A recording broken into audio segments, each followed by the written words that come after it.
আসসালামু আলাইকুম ওয়া রাহমাতুল্লাহি ওয়া বারাকাতুহু। সূরা মুমিনের ৫৯ নম্বর আয়াতে আল্লাহ তাআলা বলেন, কিয়ামত অবশ্যই সংঘটিত হবে, এতে কোনো সন্দেহ নাই, কিন্তু অধিকাংশ লোক তা বিশ্বাস করে না। এখন আপনারা বলতে পারেন, আমরা তো সবাই বিশ্বাস করি কিয়ামত আসবে, সবাই বিশ্বাস করে, কিন্তু এই বিশ্বাসটা প্রকৃতভাবে করে না। কেন? যারা প্রকৃতভাবে বিশ্বাস করে যে কিয়ামত আসবে, আমার মৃত্যু হবে, আমার মৃত্যুর পর আল্লাহ তাআলা আমাকে হিসাব নিকাশ নেবেন, আমার বিচার হবে, ভালো কাজ করলে আমার পুরস্কার জান্নাত, মন্দ কাজ করলে শাস্তি জাহান্নাম, যদি এটা আমি বিশ্বাসই করি, তাহলে কোনো মানুষ মন্দ কাজ করতে পারে না, আল্লাহর হুকুমের বাইরে চলতে পারে না। যদি বিশ্বাস করে তাহলে সে ভালো কাজগুলোই শুধু করবে। সূরা হজের ৭ নম্বর আয়াতে আল্লাহ তাআলা বলেন, কিয়ামত অবশ্যই আসবে, এতে কোনো সন্দেহ নাই, এবং কবরে যারা আছে অবশ্যই আল্লাহ তাদেরকে উত্থিত করবেন।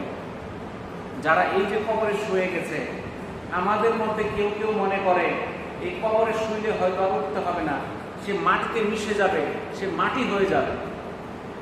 কিন্তু সে যত মাটি হোক না কেন, সেখান থেকে আবার তাকে উঠতে হবে।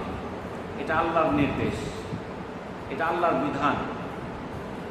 কিয়ামতকে প্রতিহত করতে পারে এমন কোন শক্তি কোথাও নেই। সূরা আম্বিয়ার ৪০ নম্বর আয়াতে আল্লাহ তাআলা বলেন, বস্তুত সেটা তাদের উপর আসবে অতর্কিতভাবে, এবং তাদেরকে হতভম্ব করে দেবে। এটা এত আকস্মিক আসবে, মানুষ হতভম্ব হয়ে যাবে, ফলে তারা সেটা রোধ করতে পারবে না, এবং তাদেরকে অবকাশ দেওয়া হবে না, কোনো সময় দেওয়া হবে না, কোনো সুযোগ দেওয়া হবে না। সূরা নাজমের ৫৭ এবং ৫৮ নম্বর আয়াতে আল্লাহ তাআলা বলেন, কিয়ামত আসন্ন, আল্লাহ ছাড়া কেউই এটা প্রকাশ করতে সক্ষম নয়।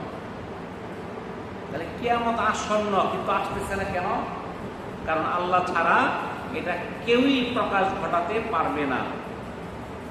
কিয়ামত যখন সংঘটিত হবে, আমরা অনেকেই মনে করি কখন সংঘটিত হবে, কিন্তু কিয়ামত কখন সংঘটিত হবে তা একমাত্র কে জানেন? আল্লাহ। সূরা যুখরুফের ৮৫ নম্বর আয়াতে আল্লাহ তাআলা বলেন, কিয়ামতের জ্ঞান তো শুধু তারই আছে, এবং তারই নিকট প্রত্যাবর্তিত হতে হবে।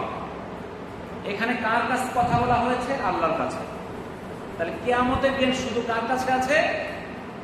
আল্লাহর কাছে আছে, আর তার কাছে আমাদেরকে ফিরে যেতে হবে। সূরা লুকমানের ৩৪ নম্বর আয়াতে আল্লাহ তাআলা বলেন, নিশ্চয়ই আল্লাহর কাছেই কিয়ামত সম্পর্কে রয়েছে জ্ঞান। সূরা বনী ইসরাঈলের ৫১ নম্বর আয়াতে আল্লাহ তাআলা বলেন, তারা বলবে সেটা কবে? বলো, সম্ভবত তা খুবই সন্নিকটে। অর্থাৎ আল্লাহ রাসূলকে তখনকার যুগে যারা ছিল তারা জিজ্ঞাসা করবে, কিয়ামত কবে? কিয়ামত সম্পর্কে যে কোরআনে আলোচনা করা হয়েছে, এই কিয়ামত কবে জিজ্ঞাসা করা হবে। আল্লাহ রাসূলকে আল্লাহ তাআলা শিখিয়ে দিলেন, তুমি বলো কিয়ামত খুবই সন্নিকটে। আসসালামু আলাইকুম ওয়া রাহমাতুল্লাহি ওয়া বারাকাতুহু।